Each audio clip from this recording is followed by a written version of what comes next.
Assalamualaikum warahmatullahi wabarakatuh. Perkenalkan, nama saya Teresa Widya Fifah, mahasiswi Politeknik Pembangunan Pertanian Bogor, program studi Agribisnis Hortikultura. Pada kesempatan kali ini, saya akan menjelaskan tentang perangkat uji tanah atau PUTS. Adapun materi yang saya sampaikan ini bersumber dari Balai Penelitian Tanah dan BPP SDM. Pupuk merupakan sarana produksi yang penting bagi tanaman. Pupuk ini berfungsi untuk meningkatkan produktivitas tanaman. Namun, sampai saat ini, rekomendasi pupuk masih bersifat umum dan tidak rasional. Rekomendasi pupuk berdasarkan uji tanah masih terkendala jumlah dan waktu analisis di laboratorium. Adapun uji tanah sendiri merupakan suatu proses analisis tanah di laboratorium sebagai penetapan dosis pupuk bagi tanaman. Analisis tanah ini dilakukan secara langsung di lapangan menggunakan perangkat uji tanah. Perangkat uji tanah merupakan alat bantu analisis yang dapat menentukan rekomendasi pupuk di lokasi secara langsung, cepat, dan mudah.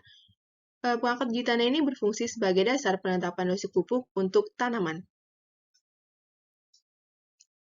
Ini merupakan perangkat uji tanah sawah atau PUTS yang digunakan. Apa itu perangkat uji tanah sawah? Perangkat uji tanah sawah atau PUTS merupakan perangkat yang dapat digunakan sebagai alat bantu analisis kimia tanah yang dapat dikerjakan dengan mudah, cepat, akurat, dan sederhana. Alat ini digunakan sebagai penetapan unsur nitrogen, fosfor, kalium, dan pH tanah.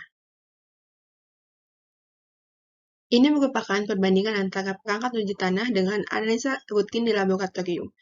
Kedua metode ini memiliki kelebihan dan kekurangannya masing-masing, di mana untuk metode laboratorium menggunakan prosedur yang lebih lama, namun mampu mengekstrak berbagai bentuk hara. Berbagai jenis bahan kimia asam atau basanya pun kuat. Pengukuran ini juga menggunakan alat-alat yang canggih seperti AS, MPAS, ICP, dan spektro.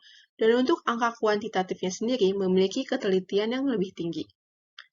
Selanjutnya, metode PUTS. Metode PUTS ini menggunakan prosedur yang lebih cepat, namun hanya mampu mengekstrak bentuk hara yang tersedia saja. Bahan kimia asam atau basanya pun lemah.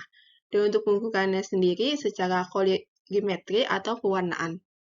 Dan untuk angka kualitatifnya memiliki ketelitian yang lebih rendah. Tahapan penggunaan perangkat uji tanah dimulai dari yang pertama persiapan contoh tanah, dilakukan dengan cara mengambil sampel tanah. Yang kedua proses ekstraksi sampel tanah. Yang ketiga proses pengukuran kadar hara dan penetapannya. Dan yang terakhir ialah menetapkan rekomendasi pupuk yang sesuai.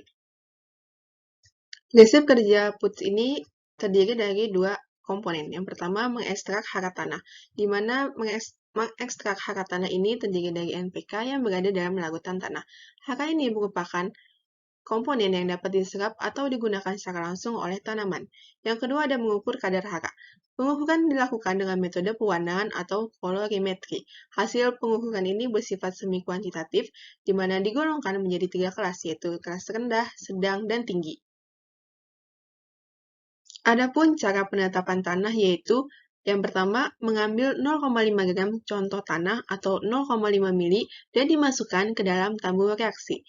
Yang kedua, tambahkan 2 mili N1 dan diaduk hingga tercampur rata. Yang ketiga, tambahkan 2 mili N2 dan dikocok juga hingga merata.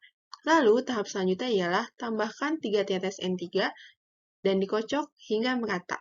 Selanjutnya, tambahkan 5-10 butir N4 dan dikocok juga hingga merata. Lalu diamkan selama 10 menit. Setelah 10 menit, tentukan dosis pupuk urea dengan membandingkan warna yang muncul dengan bagan warna N. Ini merupakan salah satu contoh rekomendasi pemupukan N atau nitrogen. Selanjutnya, cara penetapan fosfor tanah atau unsur P. Yang pertama, mengambil 0,5 gram sampel tanah dan dimasukkan ke dalam tabung reaksi. Selanjutnya, tambahkan 3 mili per reaksi atau P1 dan diaduk secara merata menggunakan pengaduk kaca. Yang ketiga, tambahkan 5-10 per reaksi 2 atau P2 menggunakan spatula dan dikocok selama 1 menit. Lalu diamkan selama 10 menit. Setelah 10 menit, bandingkan warna biru yang muncul dari larutan dengan bagan warna fosfor tanah. Ini merupakan tahapan-tahapan cara menentukan fosfor tanah yang telah dijelaskan sebelumnya. Ini merupakan salah satu contoh rekomendasi P, di mana merekomendasikan pupuk fosfat.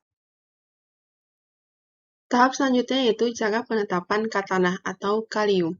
Yang pertama, mengambil 0,5 sendok uji tanah, lalu dimasukkan ke dalam tabung reaksi, dan tambahkan 2 mili per reaksi K1. Kemudian diaduk menggunakan pengaduk kaca hingga merata. Selanjutnya, tambahkan 1 tetes per reaksi K2 dan dikocok selama 1 menit. Lalu tambahkan 1 tetes per reaksi K3 dan dikocok hingga merata. Selanjutnya diamkan selama 10 menit. Setelah 10 menit, bandingkan warna kuning yang muncul pada larutan dengan bagan warna tanah. Ini merupakan tahapan-tahapan yang telah dijelaskan sebelumnya, di mana bagan warna K ini memiliki 3 kelas, yaitu kelas rendah, sedang, hingga tinggi. Ini merupakan salah satu contoh sampel tanah yang telah diuji untuk menentukan unsur kalium. Selanjutnya, setelah menguji unsur kalium pada tanah, lalu direkomendasikan pupuk kalium. Ini merupakan salah satu rekomendasi pupuk kalium pada tanah yang berstatus K.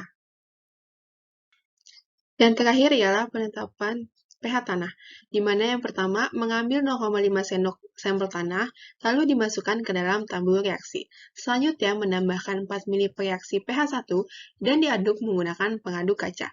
Selanjutnya tambahkan 1-2 tetes indikator warna per reaksi P2 dan dikocok hingga merata. Lalu didiamkan selama 10 menit hingga suspensi mengendap. Setelah itu terbentuklah warna pada cairan jernih di bagian atas permukaan tanah. Setelah munculnya warna, kemudian dibandingkan warna yang muncul dengan warna pH tanah. Setelah dilakukannya cara penetapan pH tanah, lalu muncullah warna di atas permukaan suspensi. Kemudian, warna yang muncul ini disesuaikan dengan bagan-bagan warna yang terdapat pada bagan pH tanah. Adapun gradasi warna pada larutan ini ialah warna merah atau keorenan menunjukkan bahwa pH tanah masam, lalu warna kuning menunjukkan pH tanah netral, dan warna hijau menunjukkan bahwa pH tanah ini merupakan basa. Setelah dilakukannya tahapan uji pH tanah dan mendapatkan hasil pH tanah yang sesuai, selanjutnya merekomendasikan pupuk, di mana pupuk ini disesuaikan dengan jenis pH tanah. pH tanah yang masam dengan pH tanah yang netral dan basa tentunya ini memerlukan pupuk yang berbeda-beda. pH tanah dengan ketersediaan hara ini sangat berkaitan, sehingga pupuk ini harus disesuaikan dengan pH tanah agar ketersediaan hara pun tercukupi. Salah satu upaya rekomendasi pemupukan N juga dapat menggunakan bagan warna daun atau BWD, di mana pada metode ini warna daun disesuaikan, dan selanjutnya ditentukan dosis pupuk yang sesuai. Penggunaan BWD ini dilakukan saat pemupukan susulan sekitar 25 hari setelah tanam. Adapun tahapannya itu dimulai dari membandingkan warna daun padi teratas yang telah membuka penuh dengan BWD.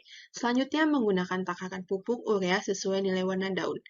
Dan ini merupakan contoh nilai warna daun yang telah dilakukan uji BWD. Cukup sekian pemaparan yang dapat saya sampaikan. Kurang lebihnya saya mohon maaf. Terima kasih. Wassalamualaikum warahmatullahi wabarakatuh.